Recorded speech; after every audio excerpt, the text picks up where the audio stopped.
नमस्कार साथियों, मैं कुमकुम एक बार फिर स्वागत करती हूँ आप सभी का अपनी कहानी में। आज हम कहानी सुनेंगे सत्य घटना पर आधारित है।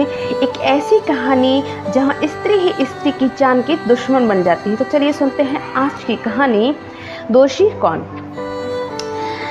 शगुन की विवाह को अभी 3 माह व्यतीत हुए थे कि घर का माहौल तल्ख हो गया। इंदिरा ही घर के सारे काम किया करती थी। शगुन को कामों से कोई सरोकार ना था, लेकिन जब तब वह घर के कार्यों में दखल दे करके बहस कराने का कोई मौका नहीं छोड़ी। बेवजह इंदिरा को परेशान करने की उसकी आदत बन गई। इंदिरा कई बार सोचती कि अभी नई नई शादी हुए, धीरे धीरे वो सब समझ जाएगी, ठीक हो जाएगी, पर ऐसा ना हुआ। घर का माहौल दिन ब दिन बदतर होता चला गया। शगुन इंदिरा के प्रेम का फायदा उठाकर घर का कोई कार्य नहीं करती, साथ ही वह जब तक उसके बच्चों को डांटती और फटकारती रहती। बच्चे भी समझ गए थे कि अब उनकी जगह यहाँ पर नहीं है। वे लोग अपनी चाची के पास अब कम जाते। इंदिरा ने घर के बिगड़े हुए माहौल की बात अपनी सासू माँ से करना उचित नहीं समझा, क्योंकि वह अपनी छोटे बेटे के प्रेम में इतनी अंधी थी कि उन्हें कुछ दिखाई ही नहीं देता। जब वह अपने पति से इस बारे में बात करती तो उसके पति भी कह देता कि तुम स्त्रियों के झगड़े हैं, तुम ही जानो, मुझे इस पछड़े में मत डालो। इंदिरा अपने दिल का हाल कहे तो किससे कहे। उसकी अंतरात्मा चित्कार करने लगी, पर कोई सुनने वाला नहीं था। सासू माँ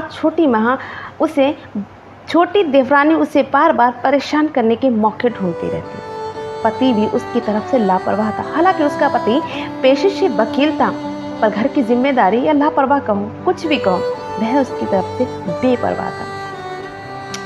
जब उसे उसका हाल सुनने वाला कोई नहीं मिला तो वह बेचारी अपने दिल का दर्द आंखों से बहा देती।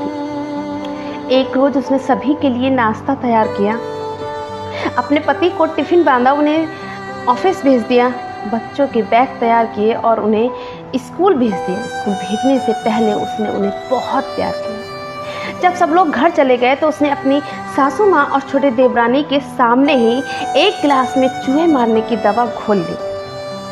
ना तो सासू माँ ने और न ही देवरानी ने उसे बचाने का कोई उपक्रम किया। सासू माँ अपने जेठानी जी के पास पहुंच जाती हैं कि देखिए मेरी बहू जहर घोल रही है, लेकिन उसे बचाने नहीं आती।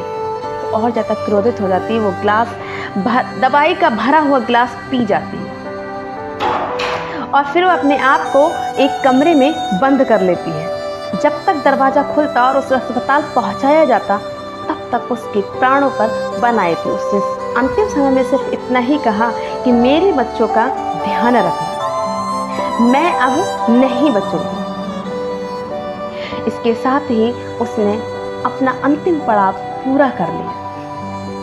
इस कहानी में सर्वाधिक जिम्मेदार कौन है, देवरानी, सासू माँ या पति?